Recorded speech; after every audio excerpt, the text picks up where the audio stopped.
In early modern times, Europe was a hotbed of strife, with dynastic and religious wars and revolts boiling over. A unique figure emerged against this backdrop: the Landsknechte, the German mercenary, expert in the spear and the arquebus, with a distinctive style. We can only imagine an army of skilled, disciplined warriors, but with a passion for fancy dress and a taste for mayhem off the battlefield. Well, these guys certainly were not easy to handle. This video will plunge us into the world of the Landsknechte's mercenaries, looking at their history, organization, lifestyle, and the impact they had on military history. Be prepared for a trip back in time, with lots of action, questionable clothing, and a touch of dry humor. Because, after all, these mercenaries were quite the characters. The term Landsknecht is literally servants of the land. However, do not be fooled. These servants were far from compliant.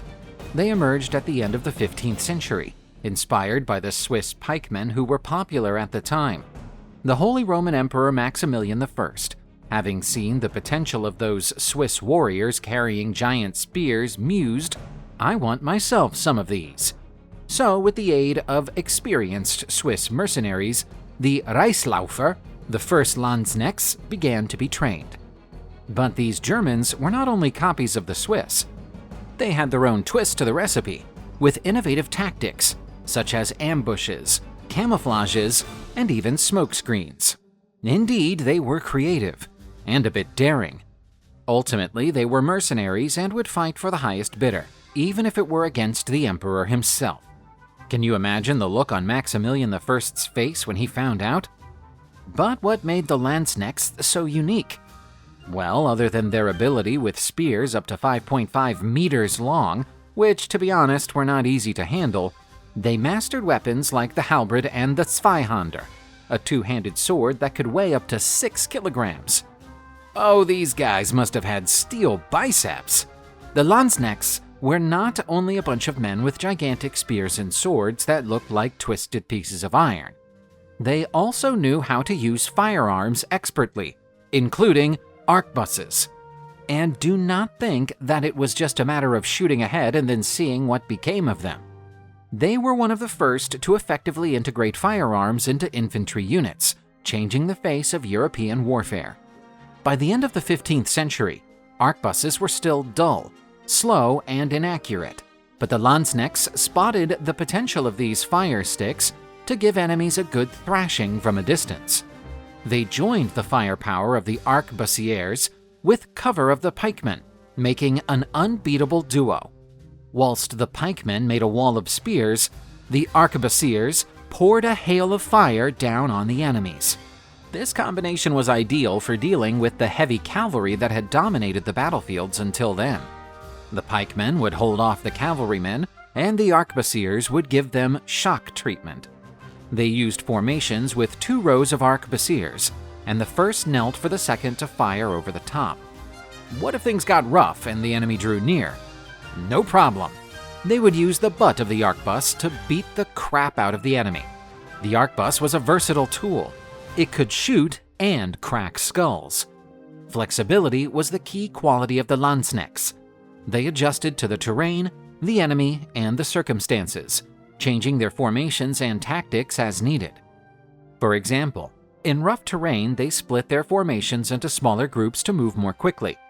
Using pikes against heavy cavalry, they would form an impenetrable wall, while arquebusiers and crossbowmen attacked from a distance. And we must not forget the clothing.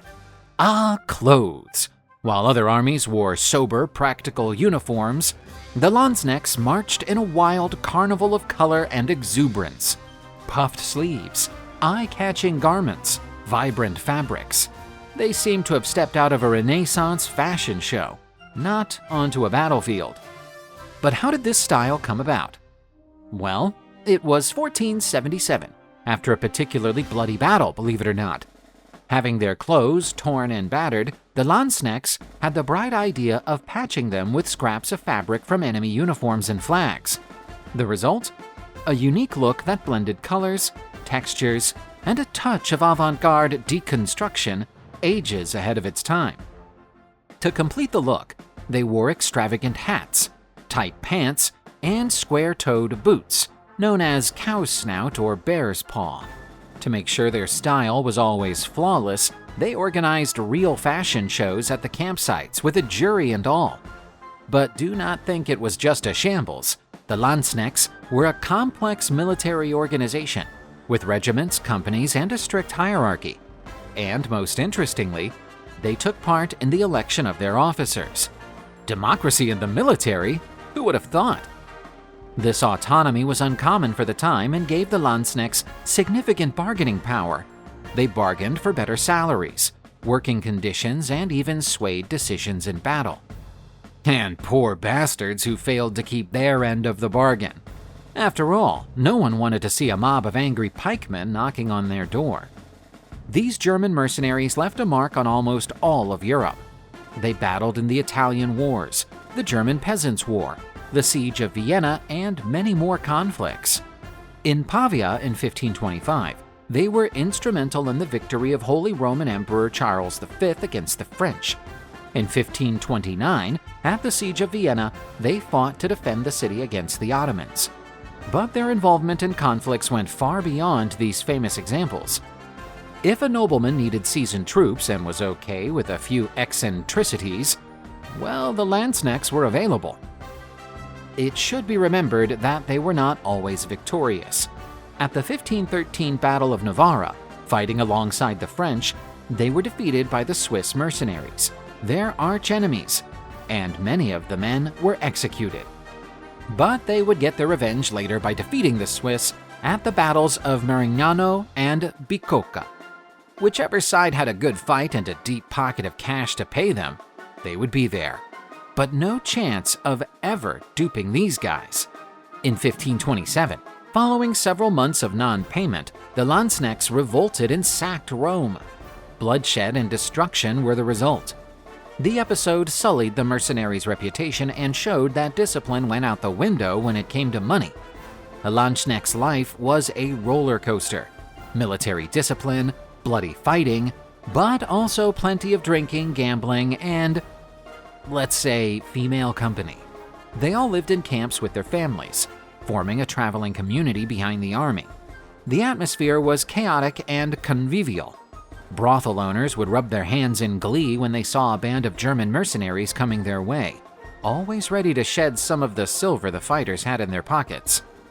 Keeping up this lifestyle was not easy, and when the paycheck was late, looting was often a way of covering one's income or taking revenge on a cowardly leader.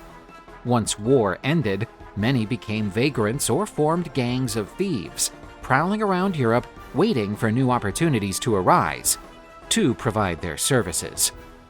For all their contradictions, the Landsknechts left an important legacy. They had an impact on military tactics, fashion, yes, believe me, and even art. Their organization, with soldiers involved in decision-making, was innovative for the time. And what about their extravagant clothes? Well, they inspired a few Renaissance fashion designers. Or at least they got a good laugh. The Landsknechts were resourceful warriors, ambitious mercenaries, and controversial figures. Their story is a reminder that, behind every battle and every uniform, there are complex people with their own dreams, dilemmas, and oddities. Sometimes history is written with spears, arquebuses, and puffed sleeves.